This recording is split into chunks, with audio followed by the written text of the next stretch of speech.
Hello? Hello?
What up, chat?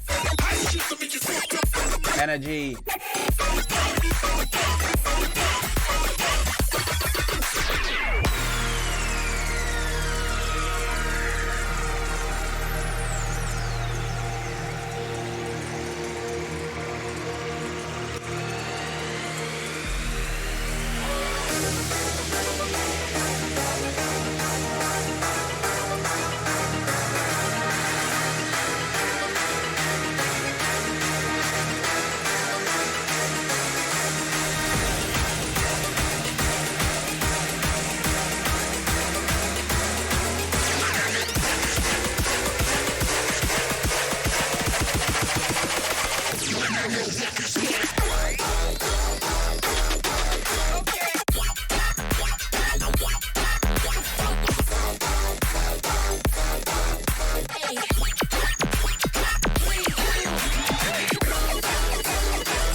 There's a place that lies just beyond the pump.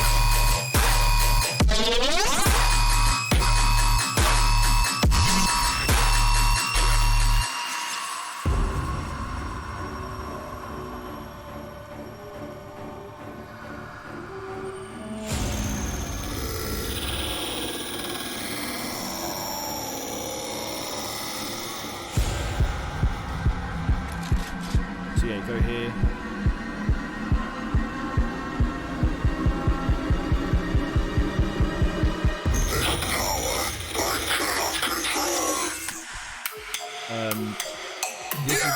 science.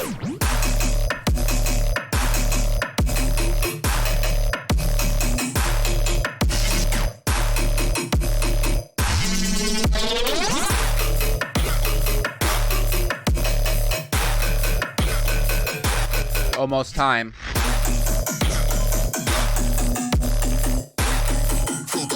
Hi, Kevin.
It's almost time.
Yo.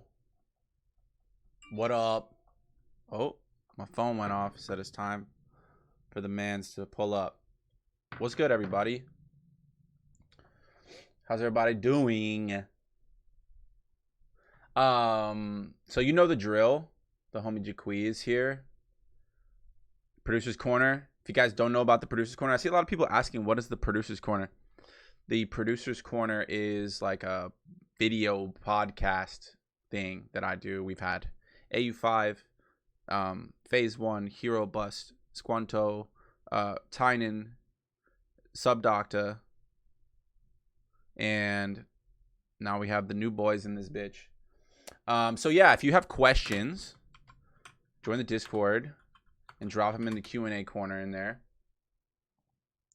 If that works. Yeah, that works. Questions there will go there. You can drop them in the chat if you don't have Discord or just don't feel like joining the Discord. Anyways, what's up to everyone in the chat right now? Let me give some shout outs real quick and then we'll bring the man Jordan in.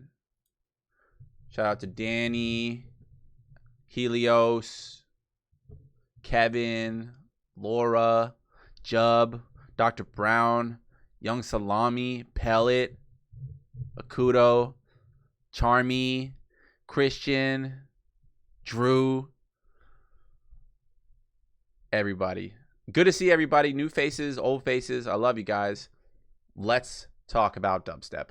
Without any further ado, I shall bring in the man, Jordan. There he is. Yo, what's up, dude? What up? Not too much, man. How you doing? Not much, brother. How's it going? Pretty good. Just chilling. Just ate some dinner. Ready What'd you eat? talk about some beef boops. Chicken quesadillas. Oh, where are you? Yeah. I'm at my girlfriend's in Texas. Are you snowed in? I mean, for me, it's not really snowed in because I'm from Canada, but for down Yeah, here, hey. it's pretty crazy. It's bad. You guys have power, obviously. Yeah, we do, luckily. It hasn't really been too bad where we are, but some friends have had it pretty tough.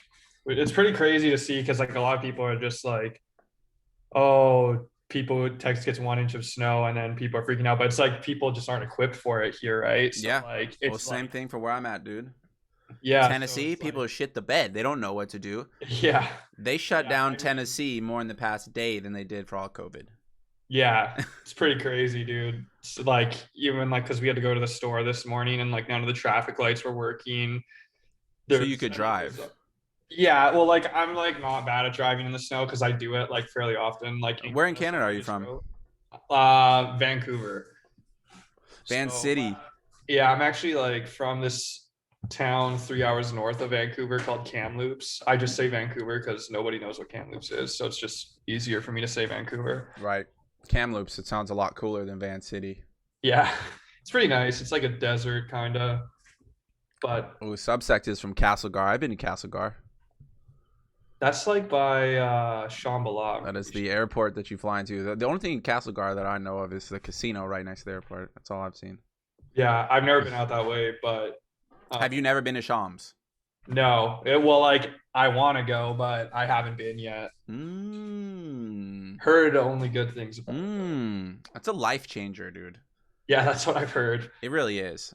Yeah, one of my so there's this basically it's like a label promotion company called M&G. I don't know if you've heard of them, but they're like basically my fan from Vancouver. Like they're awesome. But they my friend, he used to kind of be my manager, Vince. They have like a Function One rig and they set it up at Shambhala. And they do it at like other festivals, like they did it at Paradiso, like other festivals across the border. But he always like talks about it and like I hear about it from all my friends down there. I'm sure you're tired of hearing about it, honestly. You just need to go live it. Yeah, I need to go live it. That's the thing. I feel like every like solid crew in Canada, if you like bass music, like one of the homies owns the Function One like baby rig or something like that. Like every after party I've ever been to, it's been like, oh shit, I'm at a crib and there's PK sound. Like what is going on here?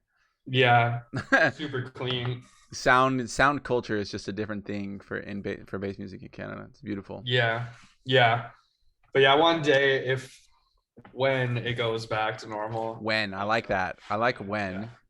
Yeah. if and when. Yeah. Well, cool, man. I'm happy to have you in the fucking producer's corner, man. Yeah, I'm stoked. Like I said earlier, I've been a fan of your tunes for a long time, so I'm honored.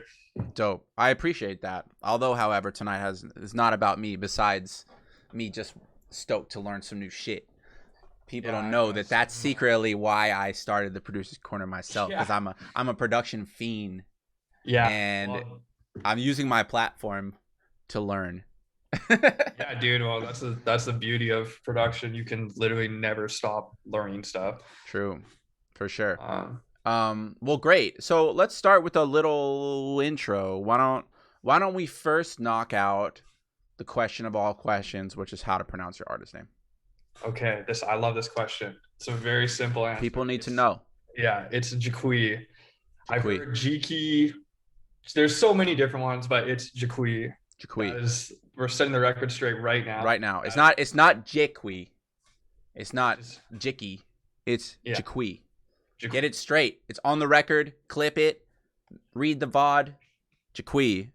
Post it on all your social media. Post it. Because after this, there's no excuse to not get it right. No, everyone will know because there'll be millions of views upon this video. Yeah, exactly. The millions of viewers. Relict for years. Yeah. But yeah, it's just Jiqui. And so I know the next question that people are going to ask is, what does it mean? Sure. So the actual definition. Okay, so when I made it, I was like 16. How old are you now? I'm 23. Okay. So I kind of did production like on and off since I was 16, but the past couple of years I've like really been taking it seriously. But what it means is, I guess it's like a Cuban tree or something. But when I made it, it was just a made up word. But I guess it's actually like a word. Really? I didn't know. Interesting. Like, yeah. But me and my friend made it. He just like, we were just like brainstorming random names. He just said that and it stuck. And then when I started picking production back up and taking it more seriously, I was going to like do a rebrand. But then I was like, I'm just going to keep Jiqui because like, I don't know if this is actually going to go anywhere. And now like music is becoming more serious and it just kind of stuck. So you're going to have to visit Cuba. Yeah, exactly. I got to see a real life Jiqui. You have to learn about your own, that's divine intervention, I think. Yeah. It's like, this was meant to be. Yeah. But yeah, so like so the actual word itself has a meaning, but in regards to my alias, it doesn't actually mean anything. It's just a made up word. Okay. I like that. That's the truth. You don't ever have to ask it again. We know now. It's on wax. Yeah, exactly. Okay. All right. Well, that's good to know. We can get the formalities out of the way. Yeah. And let's do producer roulette really quickly. This is where I just riddle off things and you tell me what your favorite one is. Okay. In regards to music production. Okay. Okay. Favorite plugin, the processing plugin. Frequency shifter. Favorite instrument VST. Labs. Favorite type of drum sound. Trap snare. Favorite frequency. 3.2K. Least favorite frequency. 3.3K. There's just something about them, man. All right. Okay. What is the first thing that you do when you are like, all right, I'm gonna make a new song, let's get it today? What's the first thing you're doing? It changes, but like most consistently, I lay out some drums. All right. I love making drum loops. Okay, drum loops. Least favorite thing about making music. I guess it's not my least favorite thing, but like it's a love-hate relationship. Sound design. Big facts. Yeah. Anyone who says otherwise is lying. Yeah, straight up. Okay. Which is more important, mixing or mastering? Mixing, hands down. If anybody who says mastering, I think when it comes to like commercial music, like mastering is more important. But for like EDM, like dubstep, like Okay, so I'm gonna kind of go against what I'm saying in the project we're going into because I normally never put anything on my master, but in this project I actually did use a mastering chain because I couldn't get my mix down loud enough. So when you submitted your track to Jesse, was there mastering, or did he just kind of Yes. take the wave? No, it was mastered when I sent it to him.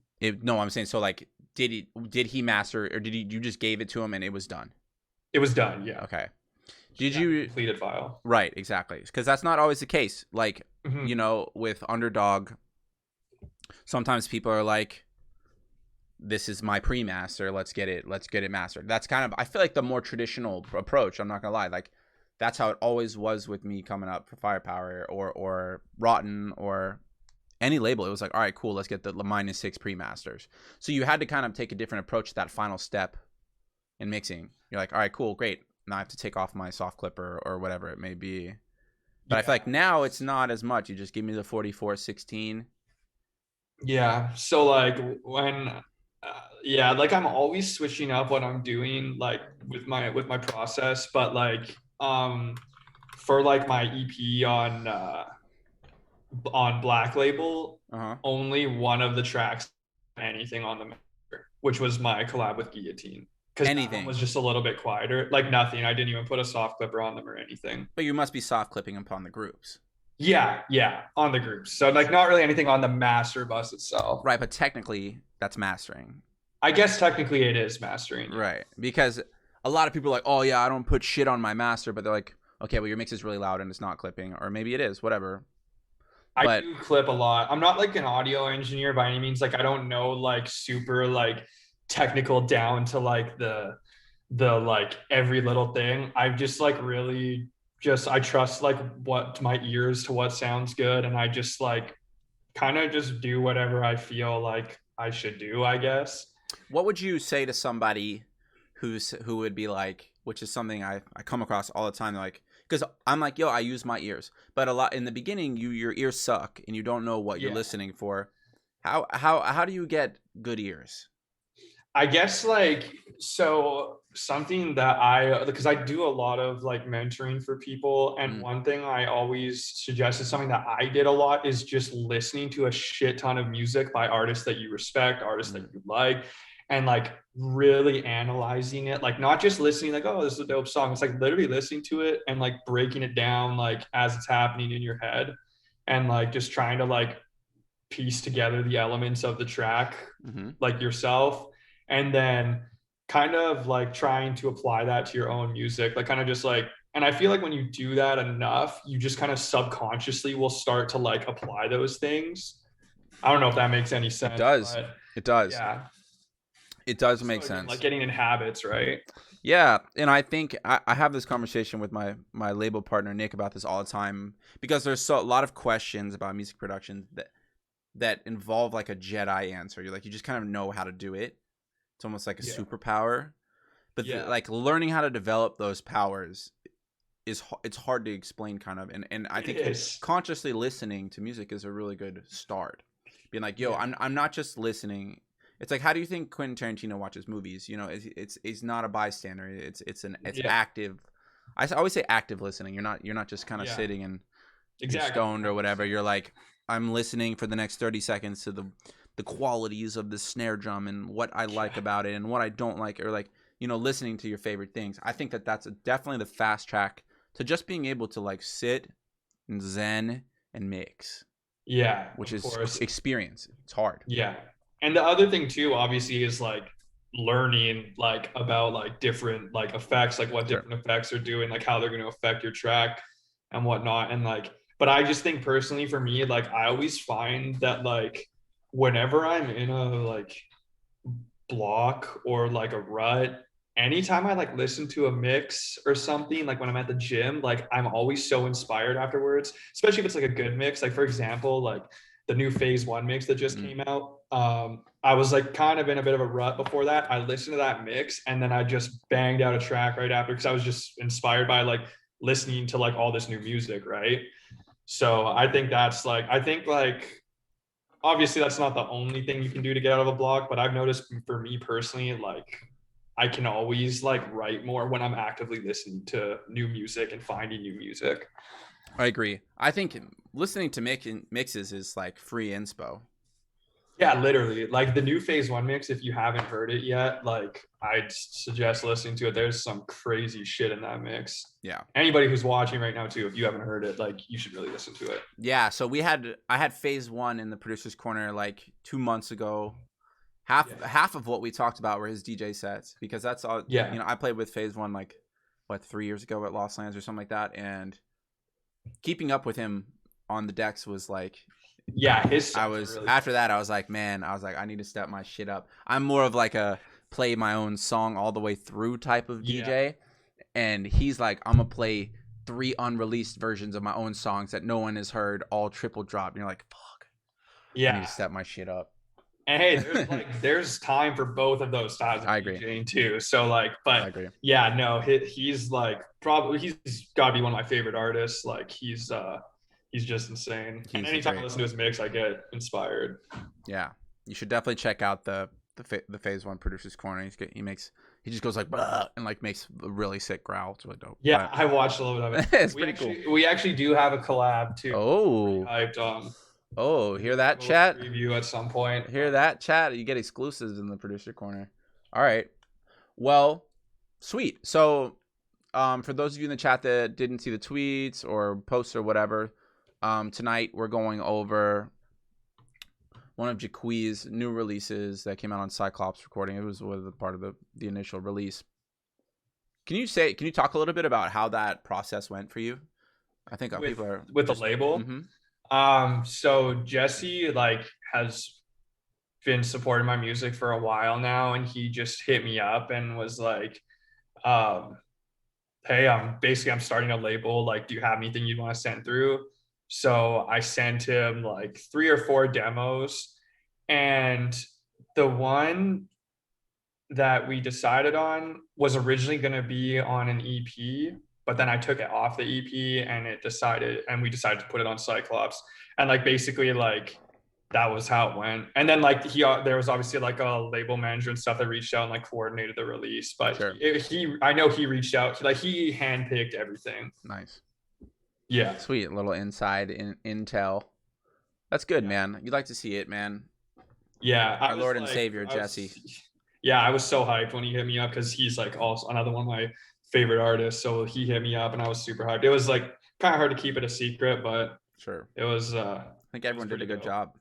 Yeah, sure. I didn't even know who else was gonna be on it. I had my suspicions, sure, but they eventually told us who was gonna be on it. Cool. Well, I was when I was playing your tracks before the stream started, I saw that OTM had skyrocketed to your #1 on your most played. Besides the collab with Matt Doe. I didn't know if you listened to Matt Doe's EP on Underdog. Yeah, dude. Matt Doe's like one of my best friends. Like, he's the best. Yeah. I didn't realize you were Canadian, and now I see the Canadian connection. Yeah. He's so good. Love it. Yeah, he's just like ridiculously good. So talented. Yeah, we were under the same management for a bit. Steph, yeah. And then me and Steph, like we don't work together anymore. No, like nothing bad or anything. Sure, we just don't work together anymore. Cool. And I went to Montreal to play a show like right around the time before COVID hit. Did you hear that? Yeah. That was my girlfriend's cat. Is she dead? No, I think she's just waiting to be let in the room. Okay. I get it. But yeah, so I went to Montreal and then like got to meet him in person, and then like we chilled, and then obviously like we made that track together. But he's like just like somebody I look up to so much as a producer, because he is just like insanely talented. Like I legitimately think he's like one of the most talented producers like I've ever met. He's been one of my favorites for a really long time, and I was basically like, when Underdog first started, I was like, I want you to be the first artist.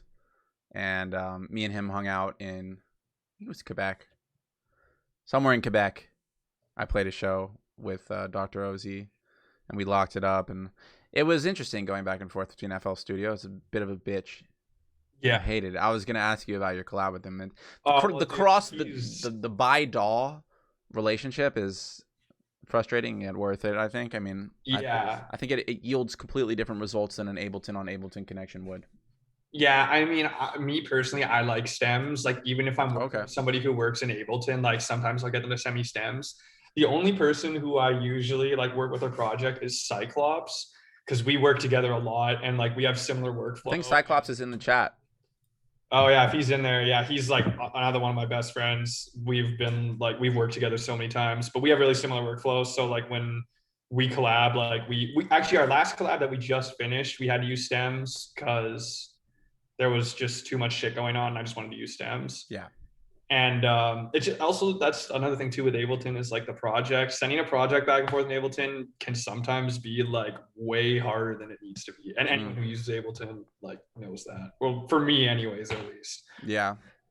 I do it almost every single day at Icon, and we just use Splice, and Splice will sometimes be like the gift from God and just work perfectly, but yeah, a lot of times it doesn't. Yeah, see, that's the thing for me with Splice. I've never had Splice work. Really? Please. So when anybody wants to use Splice with me, I say, no, just send me the project instead. I take my chances. Yeah, hit me with the Wii transfer. Mhm. All right, well, let's get into it. So we're going to go with start. We're going to start here. This is kind of just the basis, but we're going to start with the project walkthrough of OTM. So if you guys have questions, again, I'm going to post this, write them in the Q&A here. We're going to run through this project, and I'm going to talk less besides just asking questions about the project. So we'll just let's get this link going. Yeah. Do a sound check real quick. Let me copy this.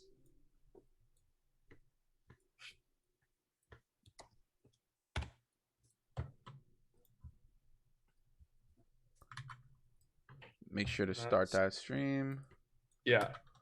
Okay. Can you hear this? Hold up, I'm pulling it up right now. Oh. Start listening. Okay, let's do it. Okay. Yeah, it's nice and loud. Cool. Do I need to turn it down a little bit? No, you're fine. I'll turn it down on mine. You're straight. Okay, cool. So this is the OTM project. Another question that I get for this song specifically is what OTM stands for. It stands for Out the Mud. Out the mud. Yeah, it's literally because of that Kevin Gates song. My friend, one of my best friends, Marco, he always just says it. And then I was like, okay, like it got to the point where we were literally saying it like every sentence. And I was like, okay, I'm making a song called Out the Mud.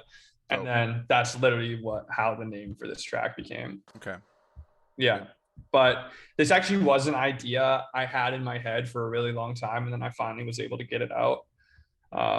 So yeah, we'll let's have a quick listen. Yeah, Let's sure. just listen. Yeah, let's listen through maybe to 49.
Messed up here because I think I unfroze some shit, but that's fine. That. It's all good. Yeah, we'll go through it anyways. And some people have been asking how to do these sustained basses. I'm gonna be actually going over it in this project. Perfect. I decided to say screw it. Okay. Also, if you're in the chat right now, share the link and let's get some more heads in here. We got 50 in here. Let's get to a Hondo. Love you. Okay. Yeah. Let's get it. So basically, how I have my template set up is like pretty straightforward, like this. Everything is being run through this shaper box. This is an older project, so the template's a little bit different, but basically everything that I want to be sidechained is being sent through this sidechain bus, and then into this trigger. So anytime the MIDI hits, it triggers the sidechain. Pretty straightforward. But yeah, so for the intro stuff, this is all frozen flattened because of my CPU. It's pretty good, but sometimes like when you stack it up, you know, Zoom too. Yeah, exactly. So basically, if you've ever watched my streams before, I use this plugin called Labs. I don't know if you've heard of it. Yeah, that's that free shit. Yeah, I'll show it to. Yeah, expose Labs. Let them know. Yeah, so this is literally a free plugin. It's basically like I always compare it to like a mini Contact. It obviously doesn't have like as much range and customization as Contact, but for something free for people who like can't afford Contact or their computer can't handle it, it's a great alternative. But you got like all these different libraries in here. I personally really like these music box libraries. It's pretty straightforward. There's pianos, there's choirs. I'm not gonna go through all of them right now, but it's free. Like, there's literally no reason for you not to download it. So that's by Spitfire. Useful, yeah. Spitfire Audio. It's really dope. So like a lot of the stuff in this intro is from that. So we got this guy here, just like that music box. I don't have any of the post processing on here obviously anymore, but it's just like some EQing, some reverb, and some delay. Just layering some different sounds on top of each other to give them some more character. What's this guy? Yeah, just like a bit crush version of the plug. And then right over here, when I get into when the drums get a little more crazy, I have like this layer right here, which is just basically like a transient. So this is basically just so that this will punch through more when these drums are sidechaining it. And then down here, I got this guy. I have one of these in like every single one of my tracks. It's just such a good sound for filling up space. Same. It's literally just a detuned saw wave with a low pass filter and a bit of distortion. No post processing or anything. Sometimes, like depending on the vibe of the track, I might like distort it a little more, like using an amp or trash too. But in this case, it's like a little more relaxed intro. So pretty simple. And then down here we got with the internal sub too. Kept the sub on that one. Work. Yeah. I don't usually use like a sub in my intro. This is usually what I use as my sub. It's kind of like a happy medium, you know? Yeah, exactly. And also like I kind of do that because then my drop will have more impact most of the time because there's no like dedicated sub in the intro. And we got this guy, which is just a serum patch. It opens up here. Just like a really basic patch. A little bit distortion, compression. I was telling you, like when we were testing this shit out, I'm really bad at writing melodies. So like this is like one of my favorite melodies I've written. That's the melody if anyone wants to see it. I don't know anything really about music theory. I just always go with what I think sounds good. For post processing on this guy, we got this VR Nexus delay reverb rack. I've had this forever. I don't really know where I got it. I think a lot of people have this rack. Then a saturator and just a filter so I can filter it in over here. This is just a pad, I believe. Yeah. It's pretty similar patch, just like with the square wave. Nothing really on the post processing there. Again, this reverb and delay, no saturator, and then an EQ. So this one I should have realistically cut out those clicks, but I didn't because they're not actually audible in the track. So I was just like, screw it, didn't cut them out. Then this guy down here is the ARP. So it's literally just playing the chord progression. Then I have an arpeggiator here. These are the settings here. So you can just adjust. I don't know if anybody in here fucks with arpeggiator a lot, but basically like you can just change the rate right here and then the gate. I don't really use it a lot, but I used it for this one because I didn't want to write an ARP for this. And I was like, I know I'll get a better sound with the arpeggiator. and some OTT, this reverb delay rack, and just some EQing. But that's pretty much it for the intro stuff. All just Serum and Labs, which is usually like what my intros consist of, or just like samples. Like I like to manipulate samples a lot, but in this case, like this project is just really different from what I normally do. So that's one of the reasons why I like this track so much, because it was me just doing a lot of different shit. Yeah. Just some standard effects. That Leviathan too. I didn't really go crazy on the effects here because I wanted the melody to shine through a little more. But normally I go like a little more intense with the layering on the effects. If we go into another project after this one, you'll see. But over here, just got some claps. Yeah, with the tambourine. Pan the clap a little bit to the left and the tambourine a little bit to the right, so they weren't like quite sitting in the same space, and just kind of who showed me that? Somebody, I think it was Tiago from Heim Ghost, like told me to pan, like to layer two percussion samples, pan one to the left and one to the right to give it like more of an organic feel. Something I've been doing like since he showed it to me.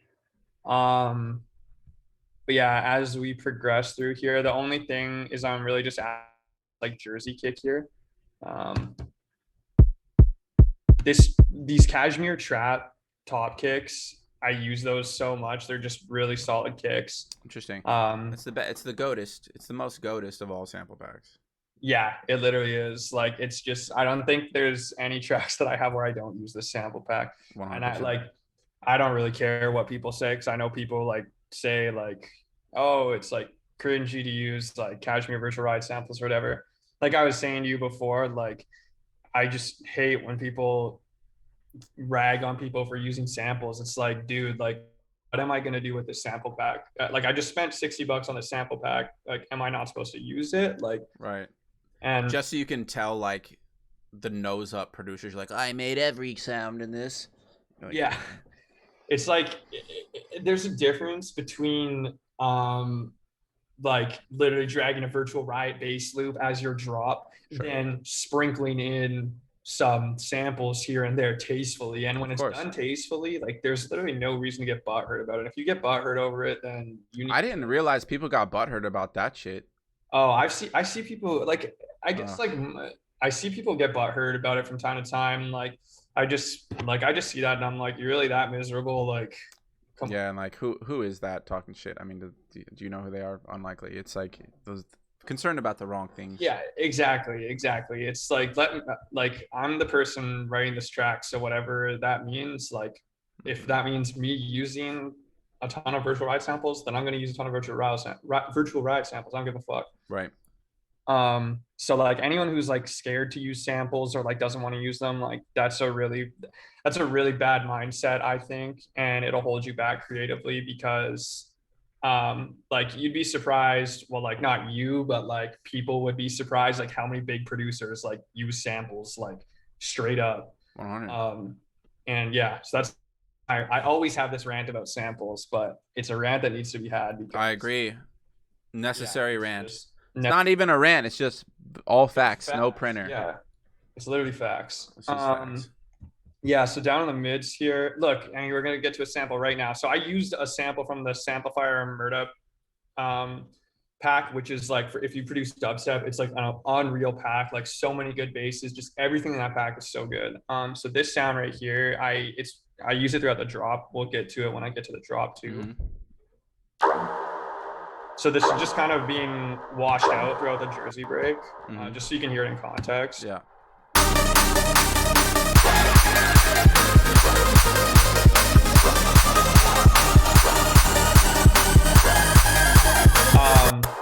So I'm basically just, let's see here. Yeah, it's just being washed. Oh, I also have on here this bandpass rack. So it's basically like a bandpass filter that opens up with this macro. I was going to say, I see a lot of love for the bandpass filter so far. Yeah, dude, the band pass filter is dope because I feel like with a low pass filter, it's the sound just gets buried too much and it's mostly just gonna be like low end and which you don't really want. Or a high pass filter, it's just gonna be too weak. With the band pass, you're just getting it like right in the middle there, and it just like it just kind of has like a more like I don't know if natural is the right word, but it has like more of a natural kind of feel to me. And it's just like most people just use a low pass or a high pass. So when people use like the band pass like that, I feel like it just sounds better. Um, but yeah, I also got some delay on here too. Um, yeah, just some ping pong delay, and then I also have some endless smile on here. So anyone who knows me knows that I rinse endless smile. Like when you asked me my favorite plugin, it was between endless smile and frequency shifter. Endless smile, just I love the way that it sounds, even though you don't have like a ton of like customization on it. It just has a really clean sound. So I use it like probably as my main reverb. Um, but I also use Valhalla sometimes and use oh, there's the cat again. Um, or just the Ableton stock reverb. But yeah, and then down here we got this guy.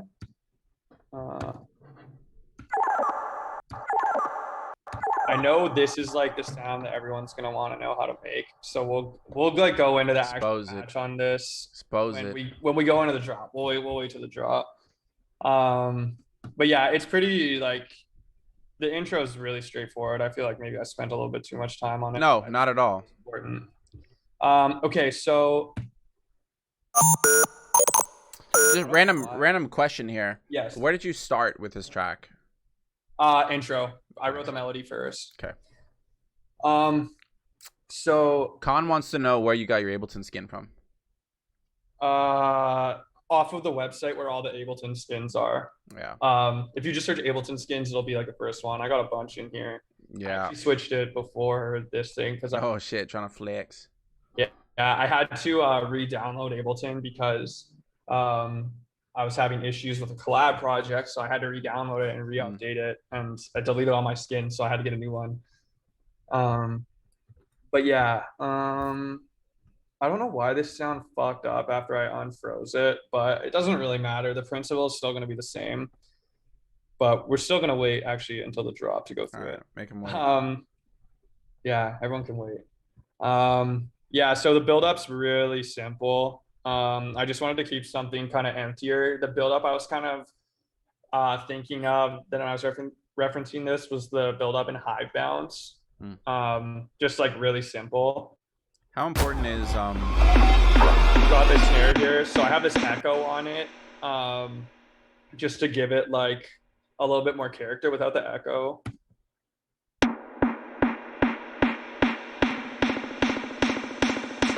It just fills up a little more space and gaps and gives it a little more character. How important is referencing for you in the writing process? Not important. No. I just sometimes like I have kind of something in my head. Like I'm referencing something in my head. I don't usually have like a reference track dragged into Ableton. Only when I'm like really uninspired and need to try and get something, like I'll drag a reference track in and kind of try to copy it. And that's another thing that I suggest to people to do to like learn how to like understand like mix downs better and how to like get a better ear, as we were saying, is like literally drag a track into your Ableton and try to copy it. Like even if like you don't have to release it or anything, but it's like literally try to copy it and then see, maybe you come up with something, maybe you change something. But one of my other tracks like that came out, it's called Sanctuary. It's an older track, but that track was birthed by me copying the build up in Archangel by Zomboy. And then I ended up changing a bunch of stuff. But if you listen to it, like you'll hear the similarities. But doing stuff like that too, I think is a really good way to like learn and understand better, is like actually just trying to copy it. Even if you don't get close, you're still going to get better because you're kind of like doing something. Yeah, I do that all the time for my guys at Icon. I call it elements track. Okay. I'm like, pull in your best track. We're going to literally try and remake it identical. You want to copy this. This is the goal. You want to copy it. Because what it does is it just exposes all the things you can't do. Yeah, You're like, fuck, exactly. I was able to nail the drum programming, or I was able to nail the songwriting or whatever, but I couldn't make this one type of bass. And then you're like, okay, cool. Then now I can Yeah. kind of step back. And I always say that, like, yo, I guarantee you along the way to trying to copy this track, You're gonna learn something. you're gonna end up somewhere else too. Yeah, exactly. And that and like listening to music, like active listening is like two of the biggest things I think you can do. And like obviously like watching tutorials and stuff like this, but it all comes down to like how much you want to put into it, right? But I found for me personally that those two things have worked exceptionally well for my learning. But yeah, so on this guy, I got Endless Smile again, just reverbing it. I got this cabinet on it too. So the cabinet's like basically just making it super boxy and mono. It's not really doing too much, but I just put it at the start of the chain. Yeah, I'm just doing a pitch automation. Just transposing it up like 3 semitones. And then for the effects here, just some standard like risers. The string riser, I use this in a lot of my tracks. This guy, just a riser I made in another session. I got some more impacts. So this pack right here, it's called Nemesis War of the Gods. It's on Splice. It is like the best pack I've ever found on Splice. Oh shit. If you want to check it out, it has like some of the best impacts, best like hits, horns. It's super dope. As soon as I started going through the pack, I literally just spent all my credits on it. I've been using the pack for like a year and a half now, and I have no plans of stopping using it because it's so good. All right. Already dropping bombs. Yeah, Nemesis War of the Gods. It's super fire. And I don't use Splice a lot anymore. But like sometimes I'll use it. But yeah, this pack it's fire. Imagine just like geeking on like an effect sample pack for like 2 years, or just on your 400th impact, and you're just like, well, who am I? Who am I? Dude, I've arranged those samples like no tomorrow. I don't give a fuck. Hell yeah. Do it till I stop producing. They're Love to so see good. it. Love to see it. Yeah. So for the rest of the build up here, this is kind of the main drop melody here. Just kind of washing this out, and like teasing kind of what's coming in the drop. I'm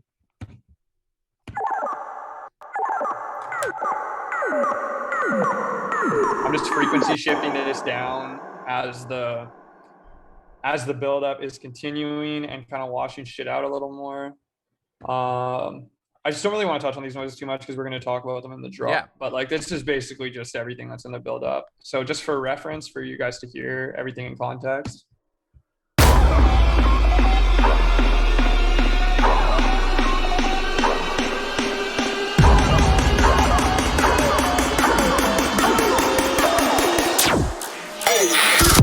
Okay, so where's the vocal sample from? Resample. I actually have no idea. It's just some random vocal sample that I had. We'll see what the original sample was. Yeah, some stupid vocal, but then I just basically pitched it down. -10. Then I have this chain on it. I've had this chain forever. I don't really remember where I got it from, but we'll go into it a little bit here. Let's open it up here. Yeah, so it's just a redux, which is just bit crushing it. This vocoder, just mixing out about 55%. It's not doing too much. We got an OTT, frequency shifter, EQ, and then a saturator at the end, which is kind of just going to give it that, like, it's going to help like with the redux, give it that distorted crush kind of feel. And then, yeah. And then up here I got, so this is what I was gonna say, this is resample off of that Murder Samplifier sound. which is just like this.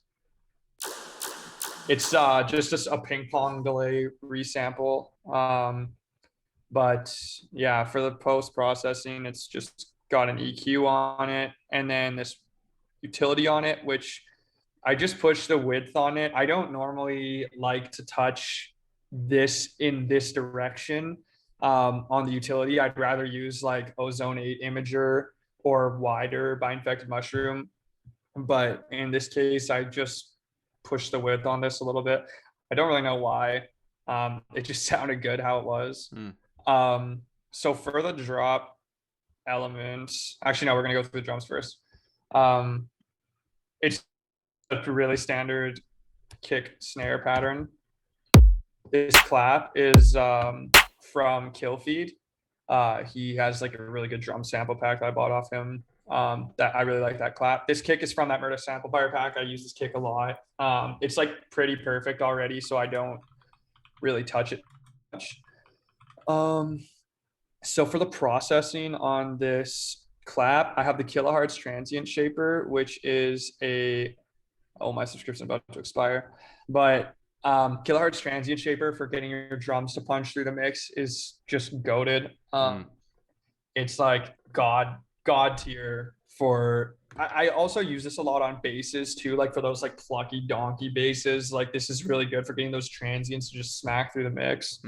I'm just kind of lightly pushing this on this sound. It's like really not doing too much, but just kind of trying to push it a little bit. And then this EQ right here, which is just doing a boost up here and then taking out some peaks. So without the EQ, without either of these, sorry,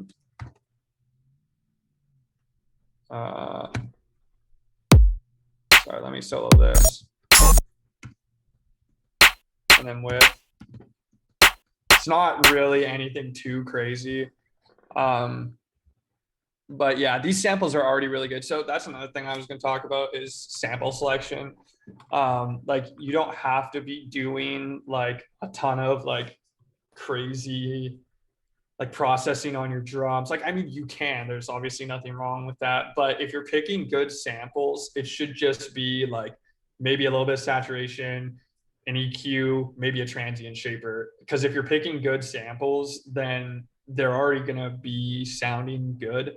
So you won't have to do as much work on them. And that's not to say that doing work on them is like a bad thing, but it's like, I don't know if that makes sense, but just sample selection is huge. Like it's just super huge, especially like for me, I just try to like keep the samples that I'm using for a track and putting in my track quality, rather than trying to make a good sample or trying to make a bad sample sound good, which is something that's fun to do. But I just think for drums, like it's all about sample selection. And obviously, like if you're good at making drums, like you can make your own drums, which I do from time to time, but I don't think I'm very good at it. So I just like to use, again, goes back to what I was saying about samples. I just like to use samples that I know are good. Yeah. Sample selection is another one of those Jedi things that's like, I find that's constantly what my criticism is when I'm doing feedback for people is, man, like, do you need new drums? You know, like the sounds are just not right. And then someone's like, well, why? And that's a tough conversation. And I think a lot of that goes back to just what you like and actively listening.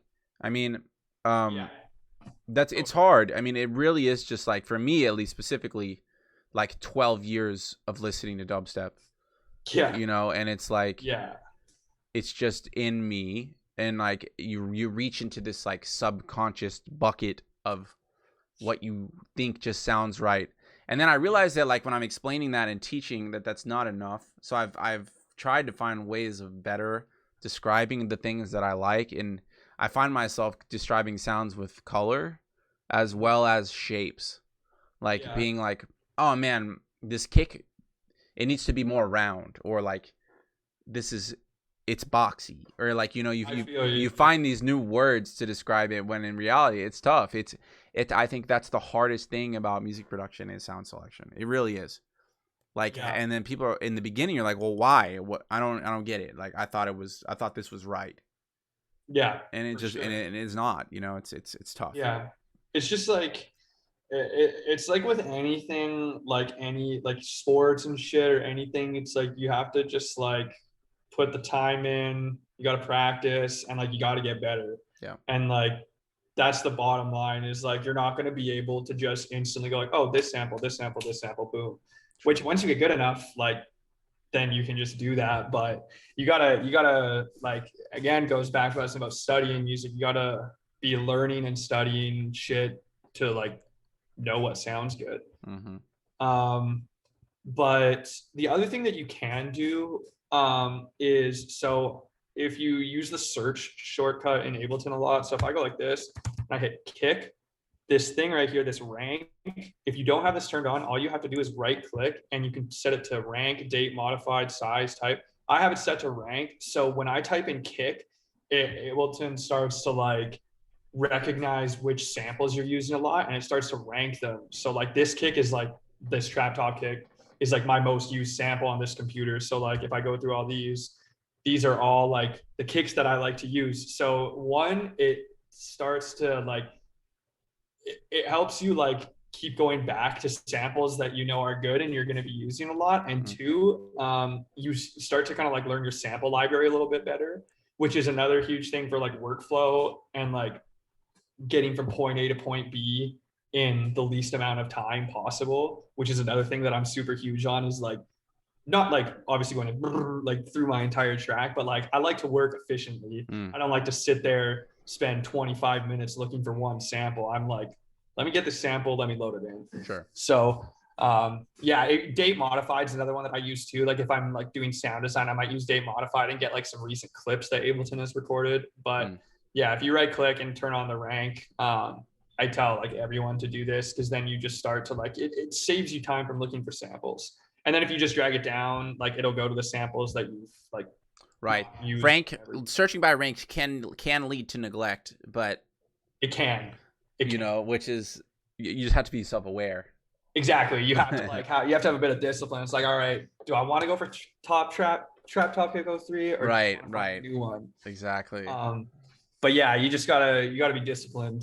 You can't abuse the ranks. Trap top kick 03 is up the top, dude. Dude, I told you. That's number one. That's literally number one. That's funny. My main workstation. Yeah, of course. But this was my main workstation for years. So that's funny. I love it. I'm kind of trying to like say, I love to see it. My top kick, but it so obviously is. Yeah. Okay. So for the perks here, so for anyone who's been on Twitter today, we're gonna start getting into some off-grid stuff here. So we're gonna big brain right now. Okay.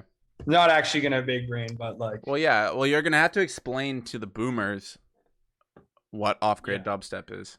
Okay, so off-grid dubstep is the biggest brain form of dubstep on the planet. Oh my God. You have to like kind of have a super high IQ to like really be able to like get in there and like dissect it, but like we'll break it down right now.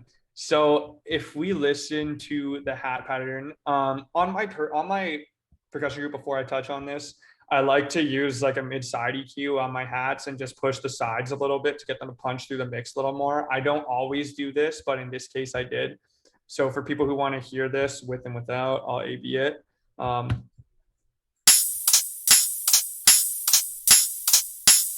Just makes them like sizzle a little more. Just a little boost, like nothing too crazy. You don't have to do this, but it's just something that like I do from time to time when I want my hats to just punch through a little bit more. So we got this ride right here. I'm just alternating the volume of the hat so that it's just like a little more organic rather than just being like it just gives it like more of an organic feel. Yeah. We got this tambourine here. Just with a transient shaper on it. Really pushing the attack on it.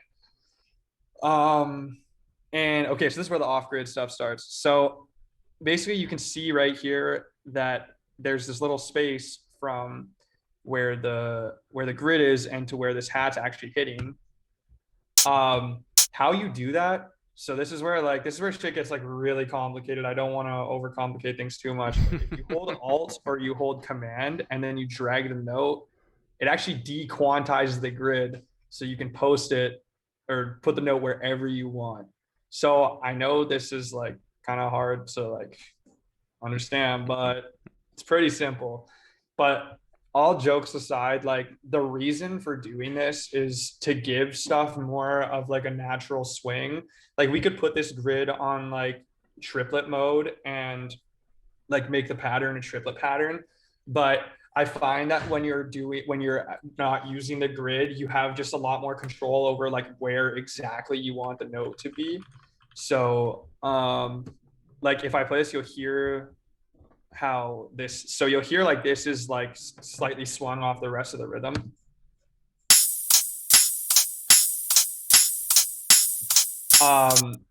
But yeah, it's like that's really the only reason for doing it. Like I don't know why people make such a big deal about it. Like just people make a big deal about anything nowadays, but it's really just like the reason for doing it is literally just to give like more swing to the track. That's the reason why I do it anyways. It's not to like do anything crazy.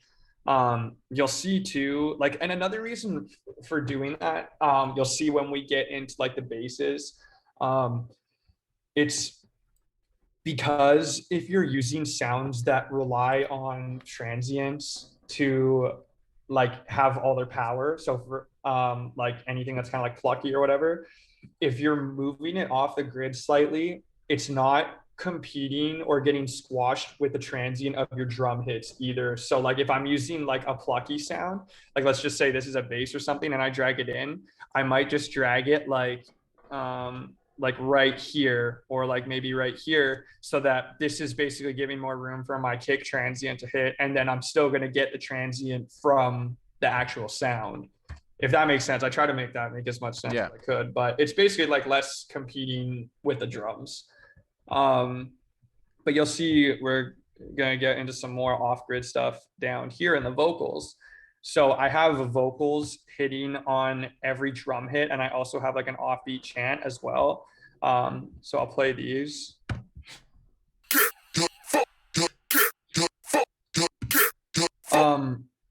But you can see too, like right here, I like slightly put these off the grid here. And this is again for the two reasons that I just said. I'm not going to explain it again, but if I like put this like here, I'll A/B this like how it sounds right now with the drum, or just with the whole thing. So if I move these like back onto the grid, listen to how much more like buried they sound. It's a really subtle difference, but yeah. Oh shit. I mean, on a micro level, it starts to add up. It does. It's like, it's more like kind of like stacking stuff like this on top of each other, like is where it starts to make a difference. But like for literally like one single sound, it doesn't make like a huge difference. But yeah, and this vocal sample is on the grid here, but you can see where the actual transient starts. It's like a little bit off as well. Yeah, and this stupid moan, I just have it in here because I try to sneak it in to most of my tracks, but it's just pitched up. It's there to fill up space pretty much. Then for the actual processing on these vocals, I have this hiss, an EQ, and then a Fab Filter Saturn. So without the hiss, basically just adding noise to the sound. This is like something I use a lot. Then I have a Saturn on it. Again, anyone who knows me knows that I rinse Saturn really hard too. For anyone who doesn't know what it is, it's basically like a multi-band saturator. We can just like make the bands wherever we want them. I like to use this for like brightening up high end, making your high end nice and crisp in the mix down. So like sometimes I'll put this on like my bass group and like saturate the high end just a little bit to just get it like crispy. Without this, so again, like for this particular sound, it's not doing much, but it's just helping it like be a little more prominent in the mix. But yeah, sub. Okay, so this is where we can kind of talk about the off-grid stuff more. So with the sub, this is how it's sounding on its own. So again, in the context of everything, let's just close this down.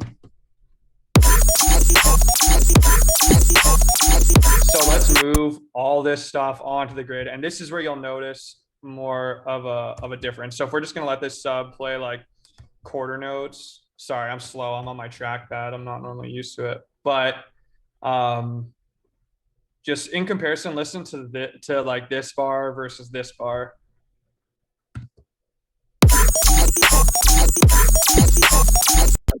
It's just so much more like robotic, and like it sounds good, but it's just like with this, it's just more like it's got more groove, it's got more swing to it. So like it's not like anything like crazy, but it's just kind of giving it, like I said, just some more swing.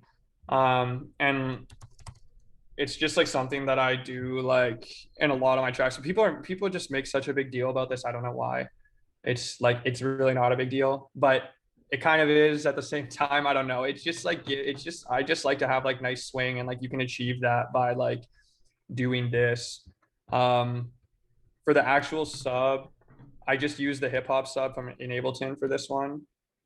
It's not touched or anything. Then for these two layers, so I have this like little distortion rack here. It's just some overdrive, an EQ to take out some mud, a saturator, and high cut at 120 hertz. And then basically it sounds like this. And then this is being run through this distortion. Then I have some white noise here, which is also being run through the distortion. So then all these layers together, just giving it like that nice kind of bigger feel. The white noise is kind of what really like makes it, I guess. Like it still sounds nice here, but with the white noise on top of it, it really gives it that like crispy feel. I always do my sub like differently. Like I was doing it like this for a while, but now there's so many different ways to do it. I don't want to go down that rabbit hole quite yet, because there's literally so many different ways to do it. But yeah, okay, so now what everyone has been asking me for is this guy right here. So when it comes to making these sounds, there's lots of different ways that we can do it. We can do it all within Serum. We can use frequency shifters. We can use, well, like we will be using ring mod either way, but frequency shifter is the way that I did it in this track. So without the frequency shifter,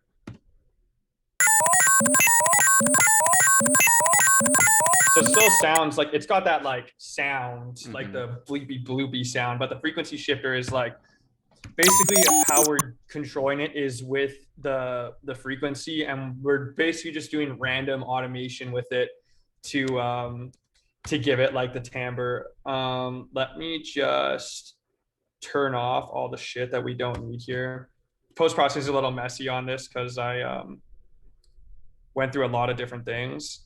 So for the actual patch itself,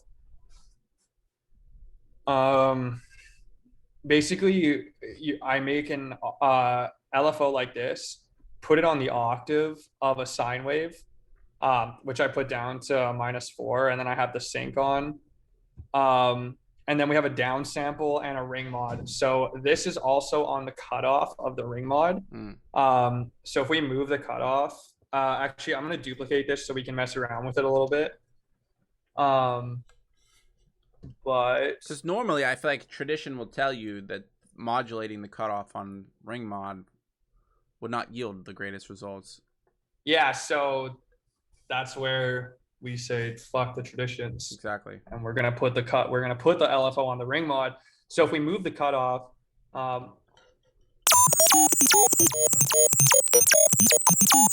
that's where we're starting to get like, so it's also combined with the down sample. I have a macro on here which is routed to the drive of the down sample. Okay. So we can also really change the sound by doing that. And then with the frequency shifter, I'm just gonna turn the frequency shifter off. So like this is still like a very usable sound, obviously. You can just take it a step further with a frequency shifter, which we will get to. But yeah. Obviously we can, and this one is routed to the rate.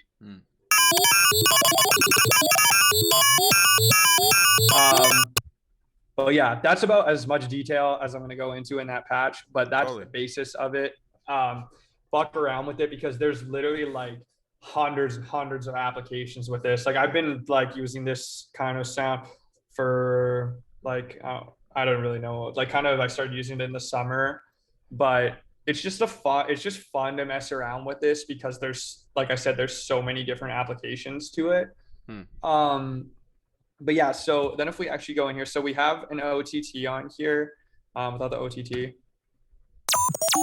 Just it does exactly what an OTT does. Right. Then so with the frequency here, excuse me. So yeah, so there's a bit of a lot of automation going here. So with the actual frequency shifter, I just have it coming down like this. There's no real method to this automation. This sound was literally an accident. Like this pattern was me messing around with the different applications of this sound, and then this is what became of it. So I'm also automating the LFO of the serum, which is my third macro, which is routed to obviously the LFO rate, and then I'm just bringing it downwards like this. So if I do like something more like that, obviously that sounds like shit, but so like we can like just by automating the rate because we have this like step LFO. Basically, when we're automating the rate, it's gonna essentially change the position of the cutoff on the ring mod and the octave of the oscillator as well. So basically like it's just controlling the timbre, I guess, and the speed obviously. And then this macro, what is this routed to? This is also routed to the cutoff on the ring mod. So I'm also like doing some more automation on the actual cutoff. So like if we do like some more here, we'll see how it sounds here.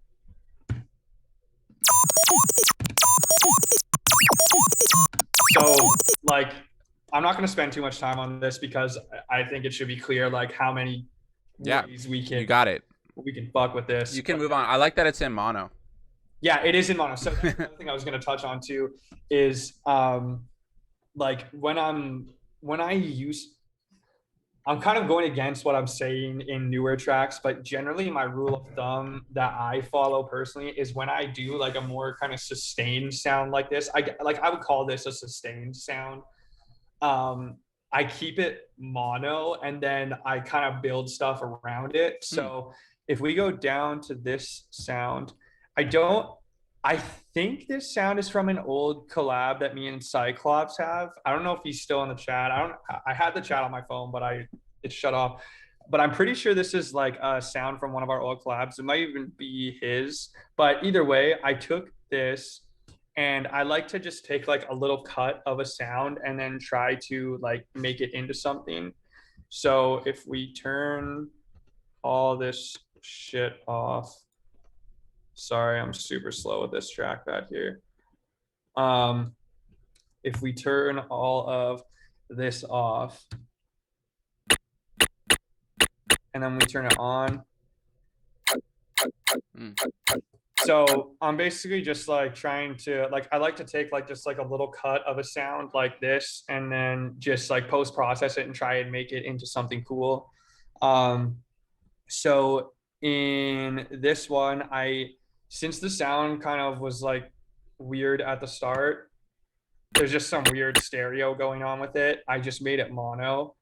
And then I added this Haas effect to it. I don't normally use Haas effect. But like I said at the start, like this project, I did a lot of shit differently than I normally do. I mean, that's something of note, you know? Like, yeah. yeah, like I just was experimenting with like newer like techniques in in this track, and this isn't like all norm stuff that I do on a regular basis. So a lot of this is just like experimentation. Hmm. But I basically made the sound mono, then put a Haas effect on it. So if I just like turn all this off so we can hear it like in the in the context.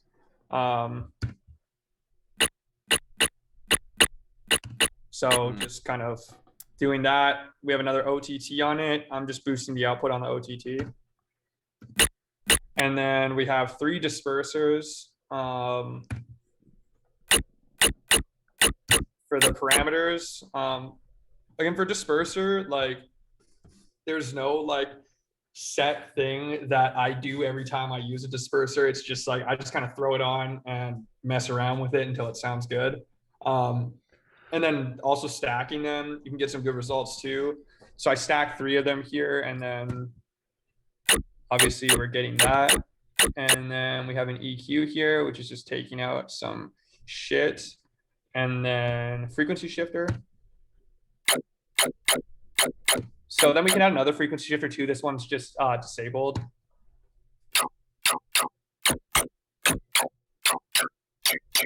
We can like frequency shifter, like we can stack them, we can do whatever. But in this case, I just put the frequency up 200 hertz.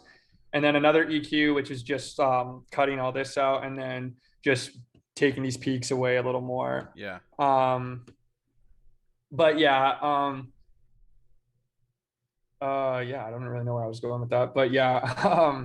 So this layer obviously is like a lot more stereo than this. So like the way that I kind of try to explain this is like each like if you think about it in like the perspective of like the stereo field, that each like they're not competing for like the same space in your headphones. So like they're just it's really easy. Like when you break them down into 2 separate layers, it's really easy to tell them apart. Like this layer is obviously kind of playing more in the back of the headphones, and then the sustained sound is going to be more like in the front. So it's really easy to kind of tell them apart. And then the other thing that I have playing throughout the drop is that resample of the ping pong delay. So I also have this. So this is obviously very stereo as well, but even if we check everything in mono, so I have a utility on my master that's routed to my R key that will turn everything, it will turn everything mono if I just hit R. So if we listen to this all in mono, well, just that sound, I'll play the rest of it in mono too. We're not losing any mono capability. So like when I'm adding like stereo to a sound or like making a more stereo layer, I'm constantly checking the mono capability to make sure that I'm like still fully like compatible in mono and not phasing. I think like a little bit of phasing is fine as long as you're not completely like losing the characteristic of the sound. I don't know what your opinion on that is. I mean, yeah, I think that. I mean, there's some sounds that like for example that respace in the intro, like it's phasing. It's just what happens when you detune saws, and I don't think that that's the issue. I do think that checking mono compatibility is what matters most than like reading a meter. Yeah. And using your ears. I think that matters more. Sure. And you know, like obviously, I mean, like there are some things, and I'm double checking more than others. Like if I use ping pong delay, I'm definitely checking on that one. But I mean, I don't know. I think that at the end of the day, I think just checking in mono and make sure that nothing is really disappearing. I think that it's okay.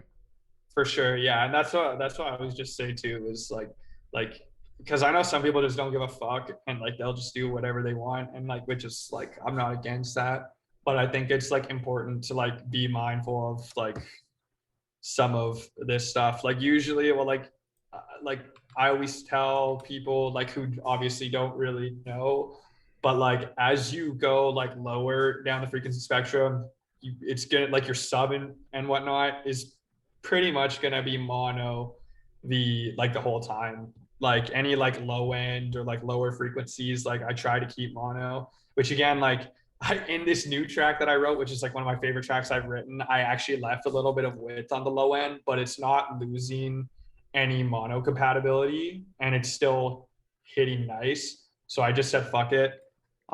Maybe we can actually go into that. Yeah. I think we've, after this one, I mean, I think we've covered, I mean. Yeah.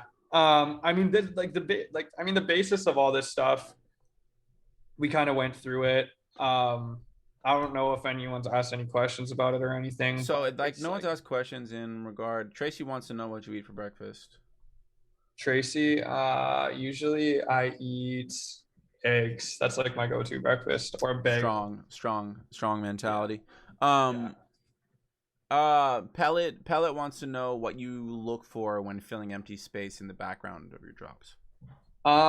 So in this case, obviously this is a little bit of a drier I guess this question could, I guess, apply to, you know, just general concepts as well.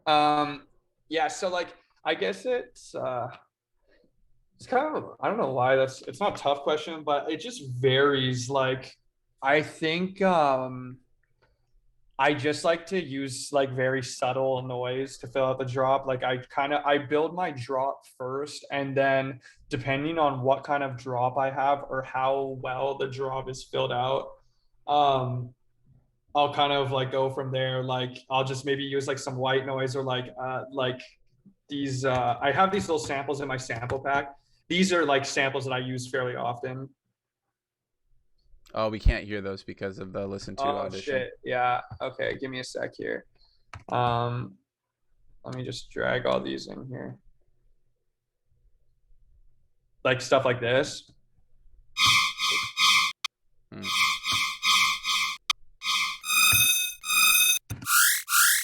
use this sample a lot. And then just like random little shit like that. I think again, that another thing too is like sample selection. Like that Murda Samplifier pack has some really good drop background shit. But yeah, maybe once I go into this other project, because it's a lot more full than this one, like we'll be able to kind of go into it a little more. But yeah, I hope that answers like at least somewhat of the question. And then one last, we'll touch on this B section here, and for these little fills here, I'm just kind of layering some like little glitches that I've made in other sessions. Yeah, and then just stacking them, or like just like layering random samples on top of each other. We don't really like, it's just, yeah, it's whatever. With this section right here, I'll play this so they can hear.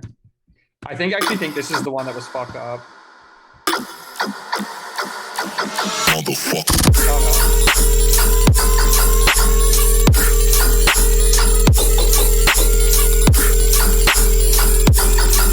Okay, so for the sustained bass, we won't really go like too much into this. All I'm gonna say for this is like, let's use the same principle that we used for the first sound. It's literally like exactly the same for this, just without the automation. Can you solo it? Yeah.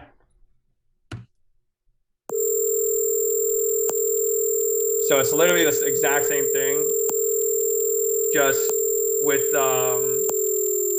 no step automation, and then frequency shifted and EQ'd.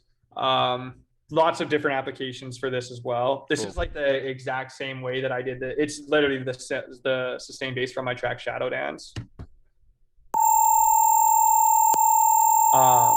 Yeah, literally the exact same principle that we talked about earlier, just different application. That's what I mean. There's like hundreds and hundreds of applications for that. So the thing that's different in this section is we took that main sound and I put a frequency shifter on it, but I put it on the ring setting. So without this.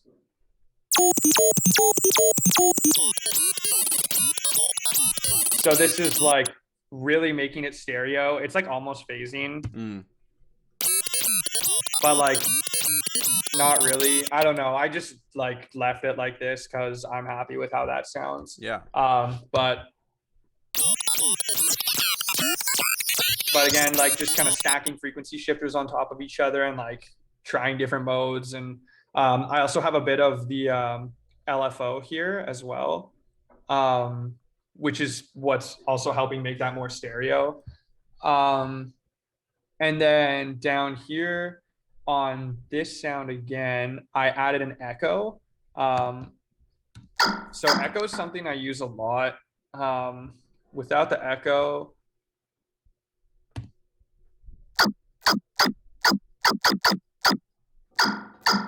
cool. So basically, we have a really short, so you can have time or sync. Basically, I have a super short time.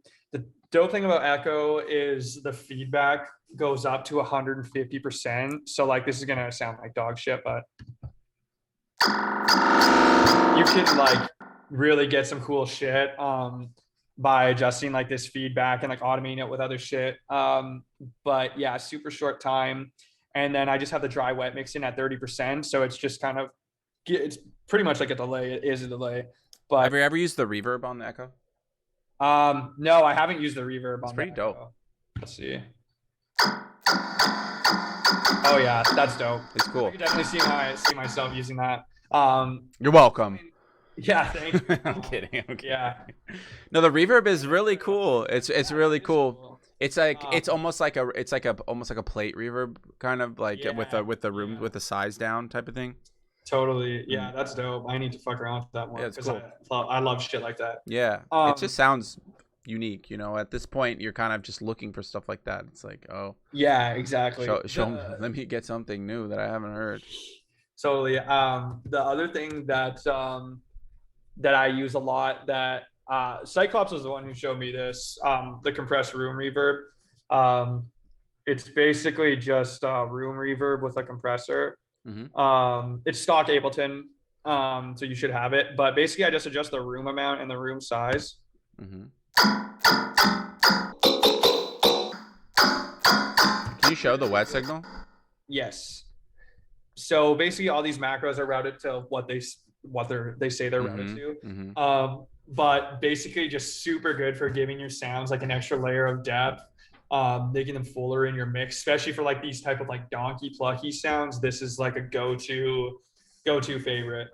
I pretty much put this shit on anything. Like, I don't give a fuck. I'll put it on my drums. Hell yeah. But I like that. Literally put this on anything, just to help give it like that. Like, I mean, obviously I'm putting this on my drums, like it'll be very slight, but yeah. Well, for a snare though, it's almost like a convolution reverb kind of. Yeah, exactly. You ever use convolution reverb? I have it I haven't downloaded on this computer, but I've used it in a few projects on my PC. It's really dope. I haven't fucked with it like as much as I should, because I know that's something that I could definitely apply to my production more. Totally. If you don't have it, I would get the Melda Productions convolution reverb. It's like, I have it. Dude, if you have it, man, it's called mconv. I have all the Melda audio stuff. There it is. Dude, drop that on that sound real quick. There's this whole section of sound design reverb. Mm-hmm. Like, see that right there? There's like the coolest shit in there.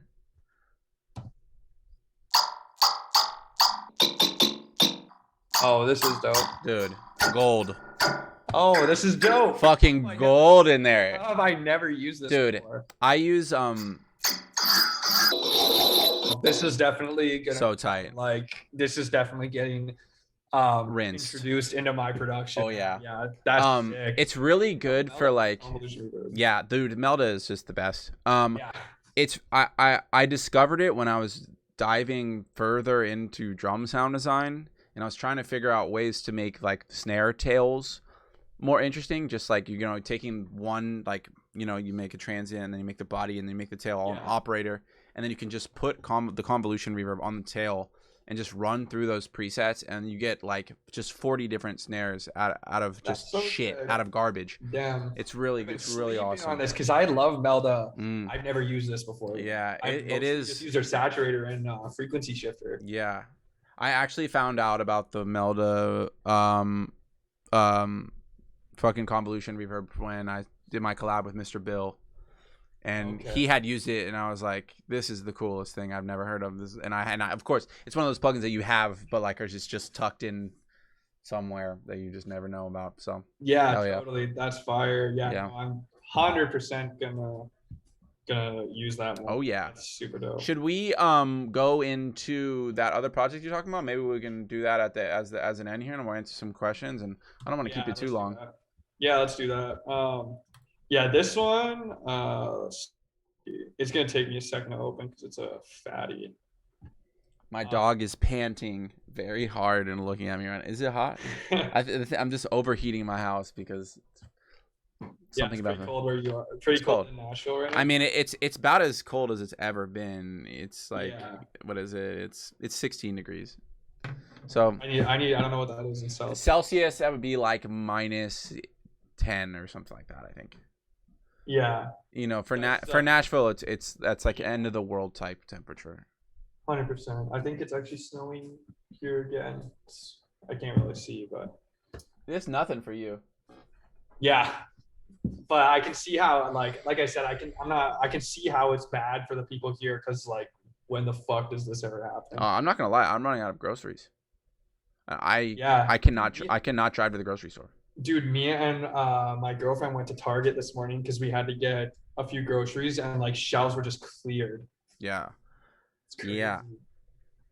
Yep. I'm fucked. We had beans and rice tonight for dinner. We're trying to ration. It was really good. You can't even like Uber Eats anything or anything. No. Everything's closed too. No, it was honestly really good. I mean, I was vegan for 6 months, so I got really good at cooking beans. Oh, okay. Before I was like my bean game was weak, but like my bean game is strong now, honestly. What, being vegan? Yeah. I honestly, it was a lot of work. I really enjoyed the way that I felt. Like, I felt amazing. My body worked great. Like, I was stronger in the gym. Like, I was sleeping well. You know. Yeah. It really is like, it's just a lot of work. You know, if you're down to go to the grocery store 4 times a week and cook every night, you know, unless you're like vegan junk food is real. Like, you can't just go out to a vegan restaurant and eat like shit if you're like trying to be healthy. But like, I don't know. Yeah. I enjoyed it. Eventually I was just like, man, I just kind of miss eating meat. I'm going to stop now.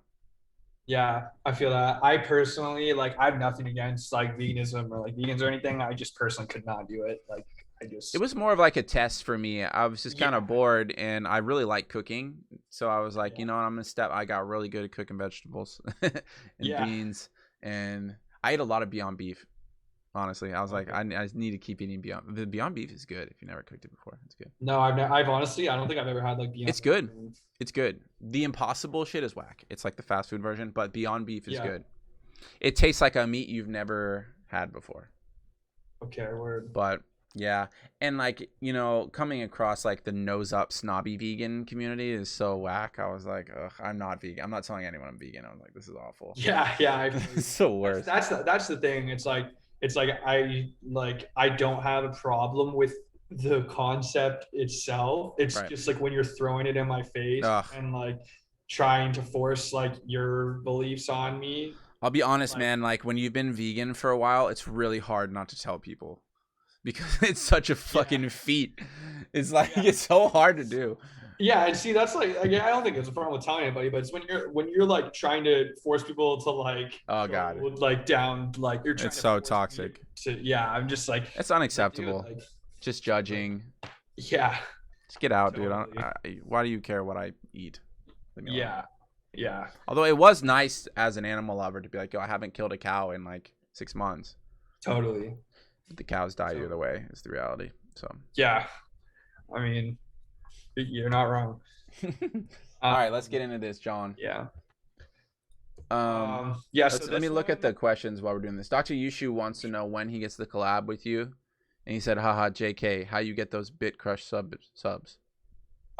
We will be going kind of into that right now. Okay. I'm not going to go too much into this project because it's still an unreleased track, but there is some shit I want to go over into. Cool. Well, we'll breeze it and then we'll call it a wrap. Because I've had you for almost 2 hours. I don't want to keep you all night. So. Yeah, we're chilling. Arthas wants to know how you keep your sound design sessions fresh, aka how do you keep from being bored?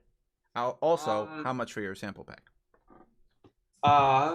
So how by keeping my sound designs fresh, I'm just gonna go on a limb and assume I know like what he means, but I I get a lot of joy out of literally like taking a random sound, like I'll show you in this project, but like taking a random sound that isn't a bass, like a Foley sample or something, and literally running it through a ton of post processing, stretching it, and like rinsing and repeating until I get something that sounds cool. And like sometimes that can take me 10 minutes, sometimes it can take me 2 hours, sometimes it can take me longer. But it's just like with like manipulating like audio and shit, that just to me is like so fun. Like when I'm working in Serum, which again, like in this project right here, I did a lot of work in Serum, but like when I feel like when I'm within like Serum or like Vital, I'm limited, which like, I guess in a sense, like you are, but not really. But for me, I feel like I'm limited within a synth. So like I think basically what, I'm gonna send you this new listen to link here, by the way. Basically, I don't know. We'll kind of talk about it a little bit in this project here. I'm gonna play this real quick. Hold on one sec. Oh, okay, you good? This is like anyone who's watching this right now is getting like a super fresh listen. Oh, clip it. Yeah, this is like this is probably one of my favorite tracks I've ever worked on. But so I'm not gonna play the whole thing. This is some brand new unreleased solo collab. What is this? Solo. Okay. But yeah, we'll play it from right here, and then well yeah.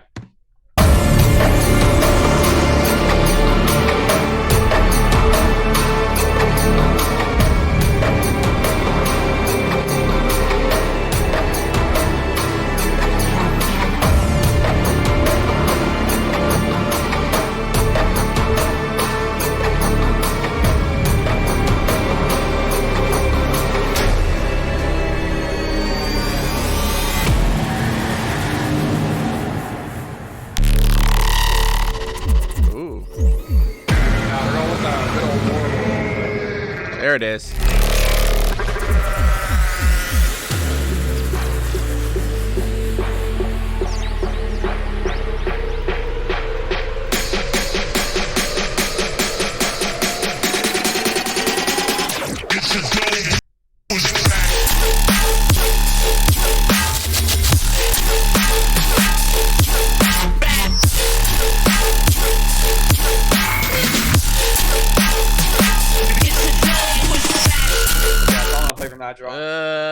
Oh, I heard that was the one I was hyping on Twitter, huh?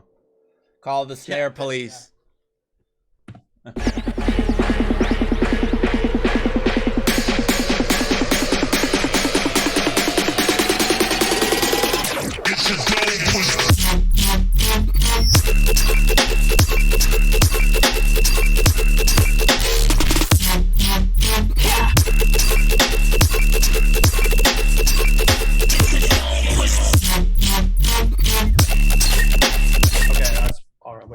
Sick, yeah. Dude. Yeah, love it. I'm hyped on this one. Love it. Is that Big L? Yeah, I'm pretty sure it is. Yeah. Let me see here. Yep. Yeah. Just a random cut from an acapella. Yeah. Okay, so yeah, we're gonna talk about the sub in this one. Cool. There's a lot of layers here. So to touch on the guy who asked about the stuff in the background, in this one I have like some little sweeps that are like leading into like the different sections. So like if I play these,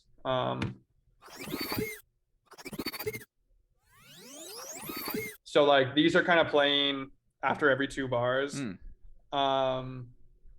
As for actual background stuff, I have this right here, which is literally a sample that I showed earlier. It's just got a mid-side EQ that looks like this.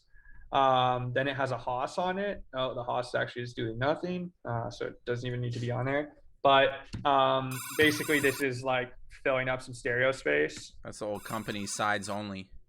Yeah, literally. But that's what it sounds like in mono. But it's like very stereo in this context.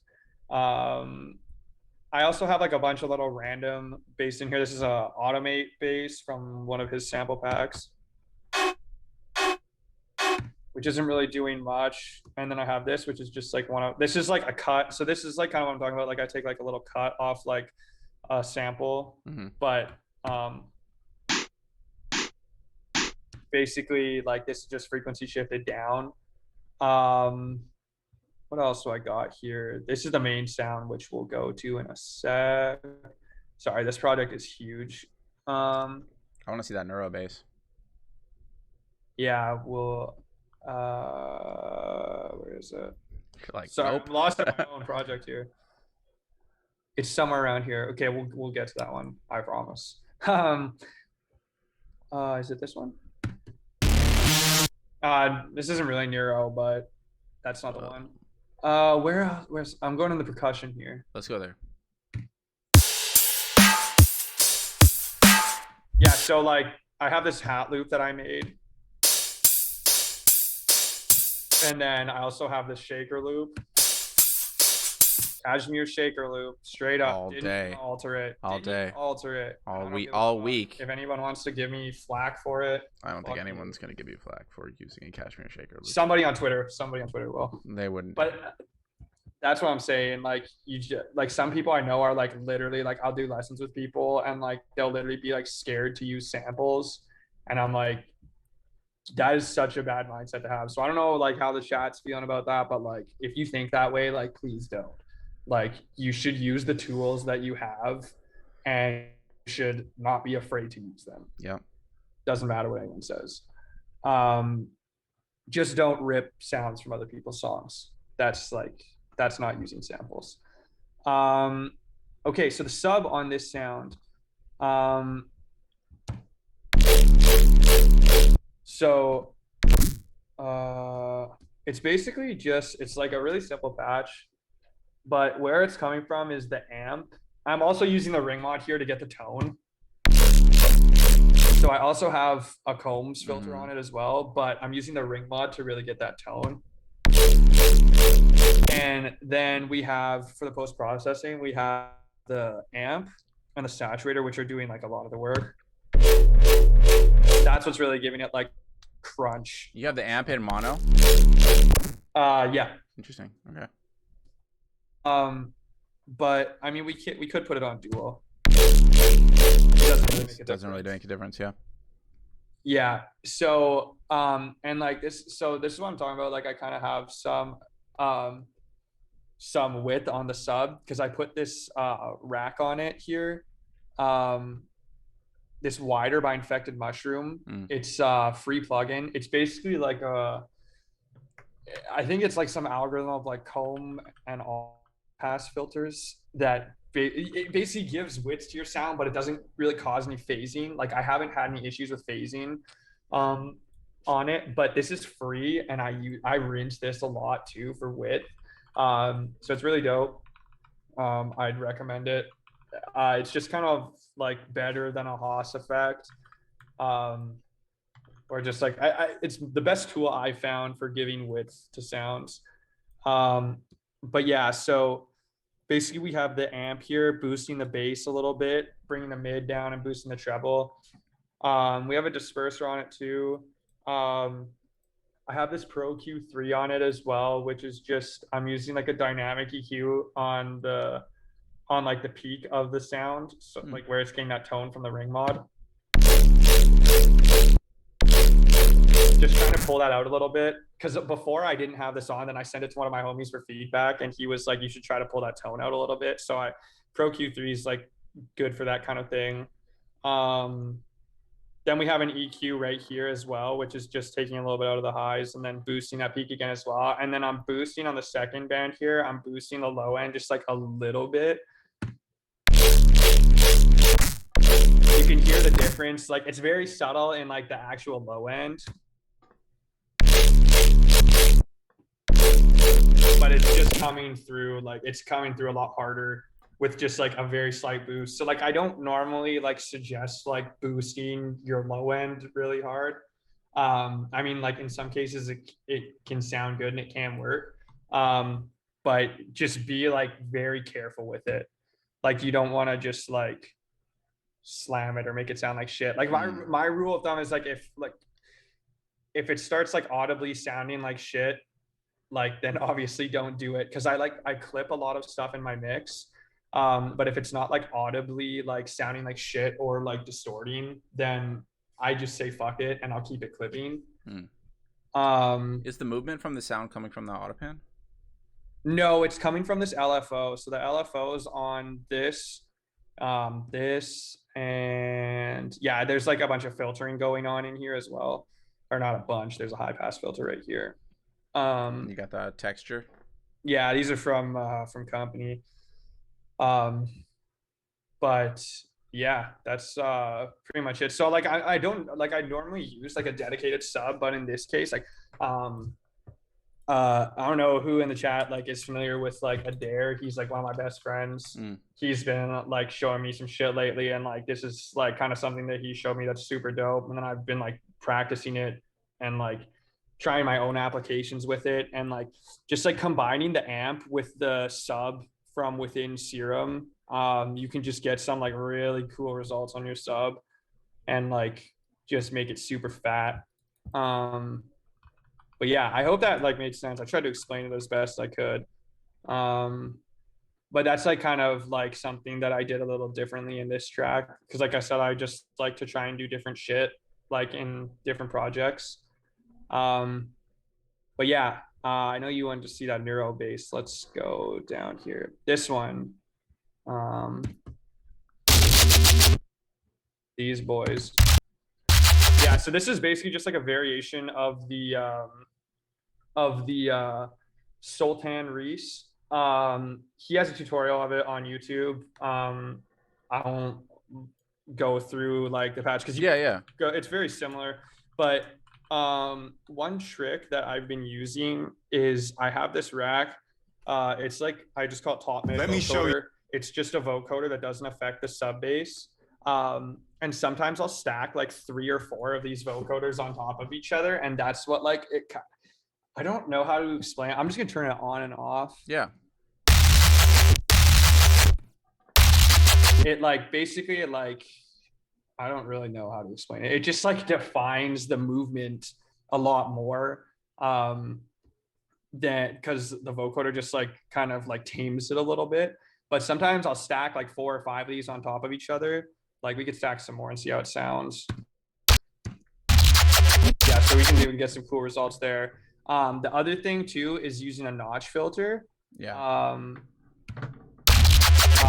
We can do like some using it right here, but without the notch filter. Still sounds good. It's just a little too distorted. But with the notch filter, we're cleaning up some of this mud here. But yeah, if you want to like the Sultan tutorial is like kind of where I started with this, and then added a bunch of my own shit to it. That easy stereo rack again as well, just to give it like some width on the top end. But yeah. For your snare in this track, did you just pick like a snare that you liked and then layer a tonal element on top of it? Because it has that almost Cohen soundy snare vibe to it. It's a snare I made in another session. It's in my sample pack. Cool. If you have my sample pack, it's in my sample pack. Basically, I just have bit of transient shaping and for those that don't have the sample pack, where can they get it at? They can get it at jiquimusic.com. You hear that? jiquimusic.com. I'm running it. It should be in my link tree as well. But also hold on one second. We have the Jiqui donate link here. If you haven't donated any money to Jiqui for spamming us with epic information, you should, even if it's $1. $1 is tight. $5 is better. $10 is amazing. Someone's got to do it in this fucking snowstorm. big snowstorm in Texas right now. Yeah, big deal. Me and my girl got to eat. That's right. But yeah, this is just a snare that I made in another session. It's basically a bunch of different layers. There's like a percussion layer under it that's giving it like the tone. I can't really remember exactly how I made it. I made it so long ago, but basically just layering. Cool. Cool. In this track, I also layered this and this. So the stadium claps from the Cashmere pack are really good for like supporting layers underneath your snare. I tend to layer this under my snare fairly often, but yeah, I just EQ it a little bit like this. So without this EQ, sorry, just cleans it up a little bit.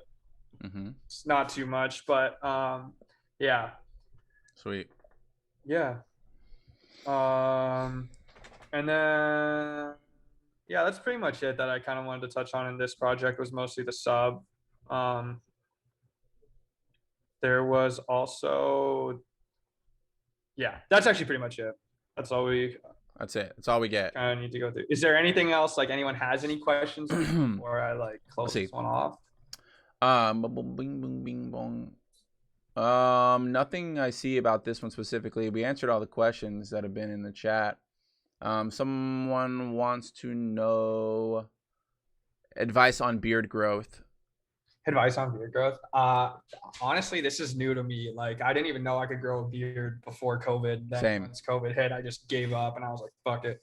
I'm growing the beard. And now I can't see myself without it. I look at old pictures without a beard and I'm like, damn. How did I live this? How did I live this beardless life? I know. All right. Well, word up, man. I think that covers everything. Unless you've got anything else you want to go over. I think you really nailed it tonight, dude. Dope. I'm glad to hear that. You killed it.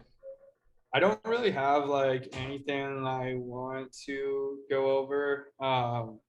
I do have something sick that I'm announcing soon that I can't say too much, but it might be something that's really cool. Okay.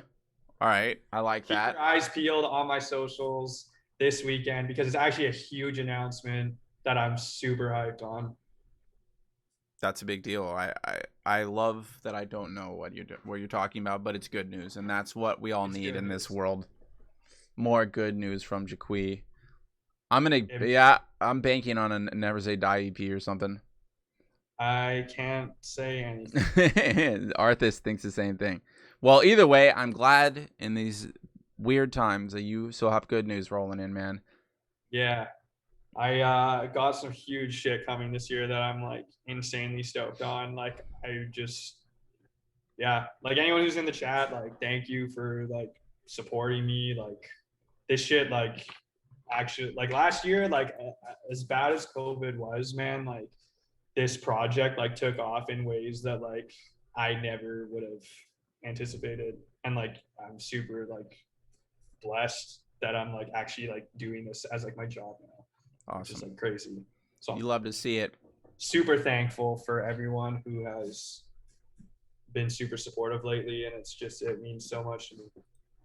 Well, on that note, shout out to everyone on the chat who came and hang out and soaked up some good wisdom. Shout out to all the awesome artists in the chat and all the soon-to-be amazingly big artists in the chat. Shout out to Jiqui. And if you want to watch the video tomorrow, just subscribe to the Twitch channel. If not, it'll be up on YouTube in like 2 weeks or something like that. So shout out to you, Jordan. Yeah, thanks. And I really appreciate it. We'll see you soon, all right? Yeah. All right, brother. All right. Peace. I'll see you later, man. Thanks again. Peace. Thanks, guys.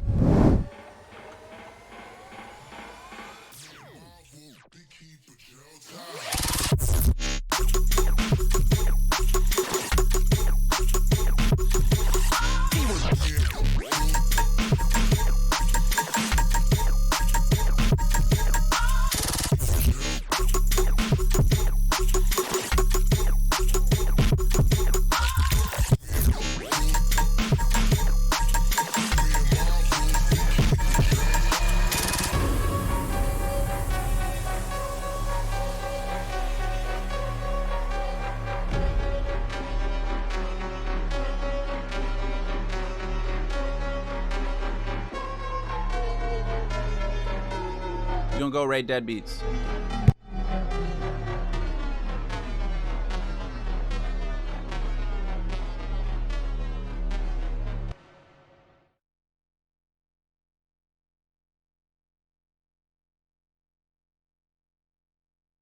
Made for? It's made for him, a veteran who honorably served. And it's made for her. She's serving now.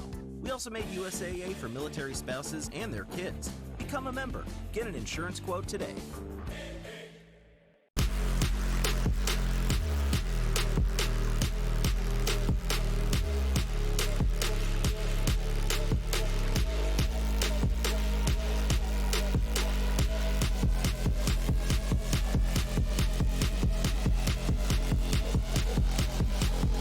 Headbang into your fucking wall, dude. I don't give a shit what it is.